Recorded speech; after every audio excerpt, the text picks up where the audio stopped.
Hi, folks. Welcome back to Racin-n-Braisin. I am CJ. It is Thursday night. That means it is preview edition. We are going to dive right into what Darlington has coming up this week. We're going to talk about the schedule. We're going to talk about who's pulling double duty, what we're looking for this weekend, and then we're going to take a quick look back on what we have heard this weekend in reaction to the Xfinity race from last week. And then finally, we will dive into what I am thinking for menu on Sunday in honor of the Throwback weekend. Let's dive right into it and talk about schedule. Pretty simple this week, 2-day show. No truck series this weekend. It's just the Xfinity Series and the Cup. Xfinity kicks things off on Saturday at 10 a.m. on the CW app with their practice and qualifying, followed by Cup's practice and qualifying at 12:35 on Prime. Finally, Saturday wraps up with the Xfinity race, 3:30 on the CW app. If you're doing the hack with me, MRN is going to be the radio broadcast for it. Sunday is a throwback day for the Cup Series, and that is going to be at 3 o'clock on FS1 for the race. Okay, let's dive in now to who is pulling double duty this weekend. 3 drivers on the docket this week. Chase Elliott is going to be driving the Superstar number 17 HMS car, and Christopher Bell is also going to be driving the Joe Gibbs Superstar car. That's the 19. And finally, Ross Chastain will be making his appearance with Junior Motorsports in the number 9. We know Ross is really good at this track in both series. Definitely looking for him to do good work with good equipment. As far as what we're looking for, I am definitely looking to see what Ross Chastain does this weekend. Good momentum from a good finish on Saturday could absolutely translate for him into a good day on Sunday. And we know he's been quietly having good races. He's not putting together finishes this season. I know that team is itching for a really strong finish, something in the top 5. Of course, you know they're aiming for a win. He can definitely do it here. It's just a matter of putting all the pieces together. Other things that I'm looking for this weekend, the Hendrick Motorsports stable. Which of the cars is going to falter this weekend? Are any of the cars going to falter this weekend?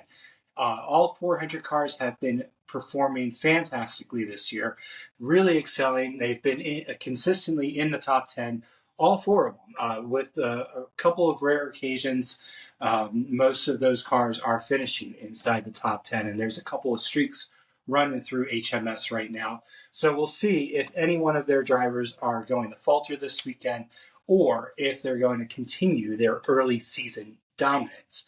In addition to that, I think 2 other drivers are really going to need some focus this weekend. They were the ones that caught our attention last year in this race as they battled for the win in the end of the race. That is Chris Buescher and Tyler Reddick. Remember, Buescher was leading last year before Reddick was able to hunt him down, and they made contact, and both of them lost last year's race to Brad Keselowski as he swooped through and passed the 2 damaged cars. I'll definitely be looking out for the RFK number 17 and also the 2311 number 45 this weekend to see how they do.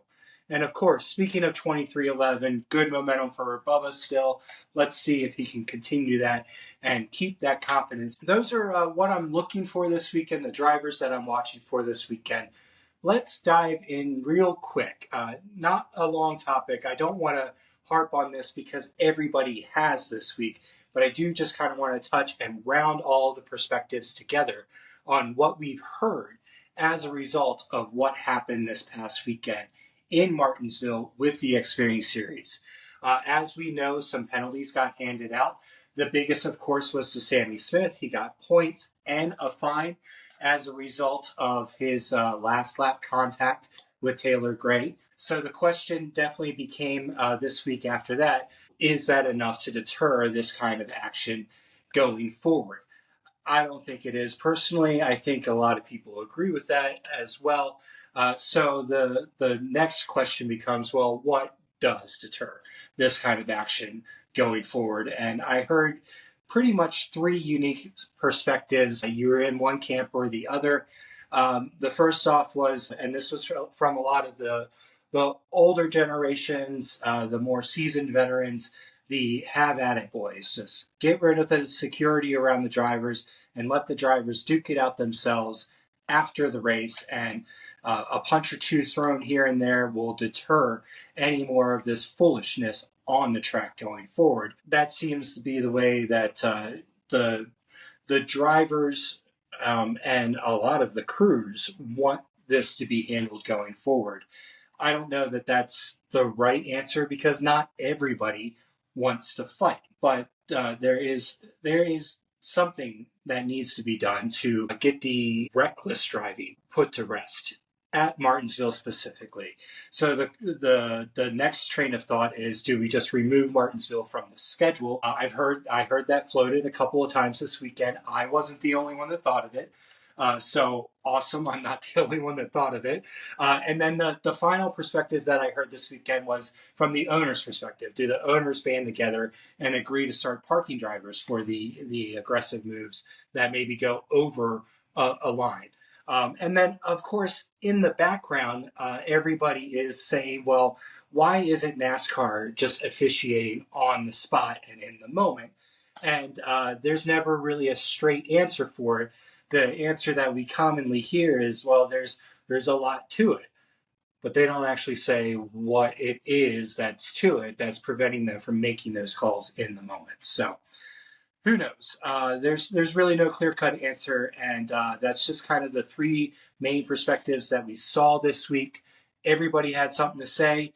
Nobody had a solution that is going to be put in place going forward that we know of as of yet. So that's behind us now. We're moving on to Darlington. I know the entire series is ready to move forward and put that behind them. I know we as fans probably are too.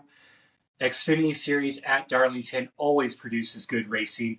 Those cars love to slide around, and Darlington, of course, a narrow, slick track that eats up tires. It will produce a good Xfinity Series race, as well as, hopefully, a good Cup race, too. The past couple of years, the Cup Series has done a good job with the next-gen car at this track, so hopefully we get a good one this weekend. Let's put all that to bed and let's move on to Throwback weekend and talk about what I'm thinking about for menu. I've been thinking about it all week long. I kind of struggled with it, but I wanted to go with a little bit of my personal history, which is that my first race was at Darlington, and that was back in the early 90s. So back then, definitely wearing the tube socks with the stripes and the bright, flashy NASCAR shirts that had colors going everywhere. The Darlington races as a kid, we went to the Busch Series races a lot, and that was general admission, and me and my friends would run down towards the first couple rows near the track, sit there most of the day, come back with just rubber all over our face. It was just a lot of fun. Great memory. So what was I eating back in those days? Well, I know always in the pantry, kind of like a plan B, a backup, if we just hadn't really thought anything out and needed just something quick to go to, was like a hamburger helper or a rice-a-roni or some sort of, boxed, pre-packaged. You just had to throw it in the pot, let it cook, let it follow the instructions, and then boom, you had a meal in 20 or 30 minutes. So that's where I'm headed. I am going to do a cheeseburger helper this weekend, but of course I am trying to watch my weight, get it under control, and keep it there. So I'm going healthy with it. I'm going to do, of course, all natural ingredients, get as much organic as I can for it. And then instead of the pasta, because I'm watching my carbs, I am going to replace it with some cauliflower rice. We'll talk all about that on Sunday morning, what I'm doing to keep things healthy for me, and maybe give you some tips about what I'm learning about that. Until then, I hope you guys enjoy the rest of your week and enjoy the racing that we've got coming up on Saturday.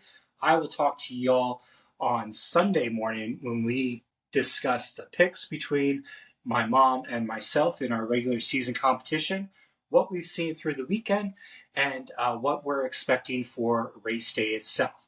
Guys, leave a comment below. Let me know what you guys are thinking about when you think about throwback food in your life. Like, subscribe, and share with your friends. And I will see you all on Sunday morning. Until then, guys, thanks for joining me. Take care.